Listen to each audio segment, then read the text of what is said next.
बुजुर्गों से पाक फरमाते हैं कि जब मैं जीलान से चला पढ़ने के लिए तो मेरे अय्याम गुजरते रहे, यहाँ तक कि ऐसा ज़माना गुजरा, एक वक्त ऐसा आया कि भूख की शिद्दत की वजह से मैंने ये चाहा कि जो है जहाँ पर गंदगियों के ढेर होते हैं, जहाँ पर लोग बचे हुए खाने को फेंक जाते हैं, सोचा कि अब अपनी ज़िंदगी को बचाने के लिए मुबाहात का सहारा लेना पड़ता है। वैसे हुक्म है कि अगर जान बचाने के लिए हराम खाना पड़े, हराम पीना पड़े, तो उतना आप खा लें, उतना पी लें जितने से आपकी जान बच जाए।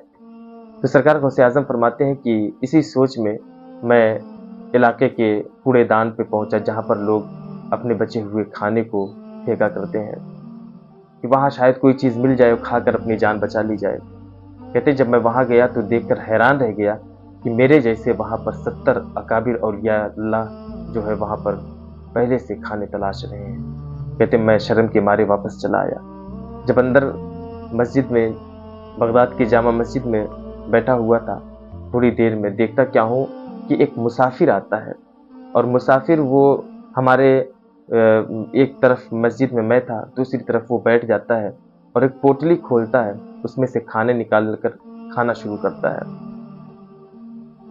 कहते हैं कि उसने मुझे बुलाया अल्लाह की कसम देकर, तो मैं उसकी मेहमान नवाजी, तो मैं वहाँ पर पहुँचा खाने के लिए।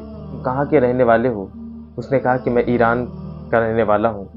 क्योंकि सरकार गौसे आज़म रज़ी अल्लाह ताला अन्हो का जो वतन मालूफ है वो ईरान है, और उस ईरान में जीलान एक जगह है जहाँ पर आपकी पैदाइश हुई थी। तो उससे पूछा कि ईरान में किस जगह के? तो उसने कहा कि हम जीलान के रहने वाले हैं। इतना सुनना था। गौसे आज़म ने कहा कि फिर यहाँ पर क्यों आए आप? कहा कि मैं तिजारत की गरज से यहाँ पर आया हूँ, बिजनेस की गरज से आया हूँ।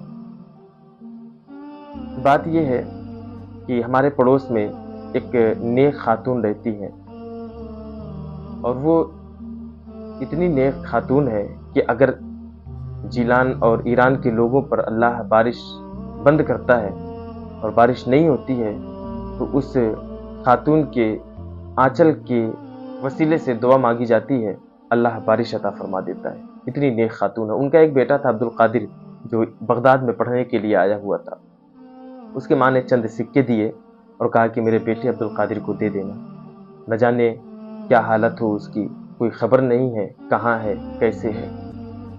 तो मैं उसी की तलाश में मैं जो है बहुत घूमा फिरा, लेकिन अब्दुल कादिर का कहीं पता नहीं चला। यहाँ तक कि जो मैंने तिजारत से मुनाफे कमाए थे, उन पैसों को भी मैंने उसी की तलाश में खर्च कर दिया। उसके बाद फिर जब मेरे पैसे ख़त्म हो गए तो मुझे भूख और प्यास की शिद्दत जो है परेशान करने लगी।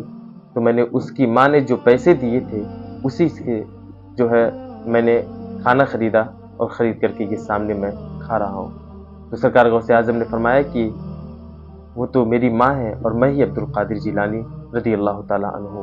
इतना कहना था कि उस बंदे ने खाना आपके सामने पेश कर दिया। सुभान अल्लाह। कहा कि अब तो मेहमान मैं हूँ, आप मेज़बान हैं, इसलिए कि यह आपका हक है।